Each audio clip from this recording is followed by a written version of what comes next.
हरे कृष्ण। सो आज चाहिँ हामीहरू हिजोल्ने सिन्धुडुम्ब महाराजको यात्रा एटेन्ड गर्नको लागि हामी नेपालबाट पोखराबाट हामी चाहिँ जगन्नाथपुरी धाम जाँदैछौँ। घरबाट हामीले बिदा लिइसक्यौँ र हामीहरू एकदमै एक्साइटेड छौँ। सबै माताजीहरू प्रभुजीहरू कहिले हामी जाने भनेर कुरिराख्नु भएको थियो and finally the days is here.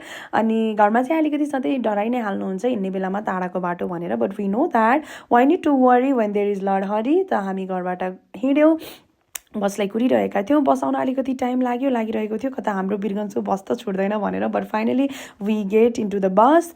हामीले चाहिँ गुफाबाट सिर्जना चोकसम्म बसमा गयौँ र अब त्यहाँ गएर चाहिँ फेरि वीरगन्जको लागि हामी अर्को बसमा चढ्यौँ। देन चढ्ने बित्तिकै हामीहरू चाहिँ नि त्यहाँ नरसिंह आरती गाउन थाल्यौँ। साथसाथै हामीहरूले एकछिन कीर्तन पनि गऱ्यौँ। सबैजना हामीसँगै गाउँदै हुनुहुन्थ्यो। सायद सबैजना वीरगन्जको भएर पनि होला, सबैजना एकदमै पोजिटिभ हुनुहुन्थ्यो। त हामीहरू फाइनली इस्कन वीरगन्ज पुग्यौँ। बिहान भइसकेको थियो र हाम्रो ट्रेन चाहिँ नि 10 बजेको थियो।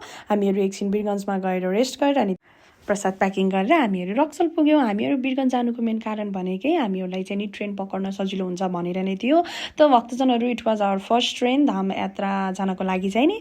अनि हामीहरू सबैजना चाहिँ एकदमै एक्साइटेड थियौँ। अनि एकछिन पछाडि चाहिँ मैले सबै भक्तहरूलाई चाहिँ नि हाम्रो डिब्बामा राखेँ। त्यस पछाडि चाहिँ नि मलाई चाहिँ हेर्न मन लागेको थियो कस्तो कस्तो सिट हुन्छ, जनरलमा कति मान्छेहरू हुन्छन् भनेर चाहिँ फर्दर ट्रेनको लागि। सो म चाहिँ नि ट्रेन बुझ्नको लागि अगाडि बढिरहेको थिएँ। तर ट्रेन धेरै बेर त्यहाँ स्टप गरेन, त्यही भएर चाहिँ नि म ट्रेनभित्र चढिहालेँ। फेरि छुट्न पनि सक्छ भनेर। सो हामीहरू फेरि पनि भगवान् श्री नरसिंह देवको चाहिँ नि आरती गर्न थाल्यौँ। अनि भगवान्लाई पनि मनमा एकदमै थ्याङ्क यू भनिरहेको थियौँ। र अब हाम्रो एकदमै रमाइलो पाठ आयो जुन हो महाप्रसाद। हामीहरूलाई चाहिँ वीरगन्जमा भक्तहरूले एकदमै मिठो प्रसाद बनाएर प्याक गरिदिनु भएको थियो अनि सबैजनाले एकदमै मजाले चाहिँ नि खानुभयो। मलाई एकदम रमाइलो लाग्यो र हजुरलाई त थाहा नै छ म कति खान्छु भनेर।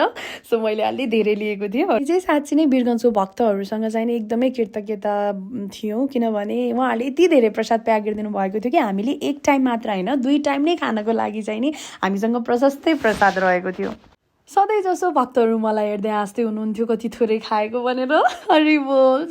प्रसाद लिइसकेपछि अब एकछिन हामी बाहिर गयौँ फोटो सेसन भिडियो सेसनहरू गर्नका लागि। एकदमै डरलाग्दो चाहिँ एक्सपिरियन्स थियो। ट्रेनमा चाहिँ एकदमै फास्ट हिँड्ने बेलामा चाहिँ डरलाग्दो रहेछ। बिस्तारै साँझ पनि पर्दै गयो अनि त्यही भएर हामीहरूले चाहिँ दामोदर मन्थ पनि थियो, दामोदर अष्टकम गऱ्यौँ, भगवान् दामोदरलाई दीप अर्पण पनि गऱ्यौँ। ट्रेनमै सबैजनाले हेरिरहनु भएको थियो, सबैजनाले कृपा पनि पाउनुभयो। र यसरी चाहिँ आजको दिन हामीहरूको यसरी बित्यो। त भोलि हामी फेरि यात्राको सेकेन्ड पार्ट लिएर आउनेछौँ।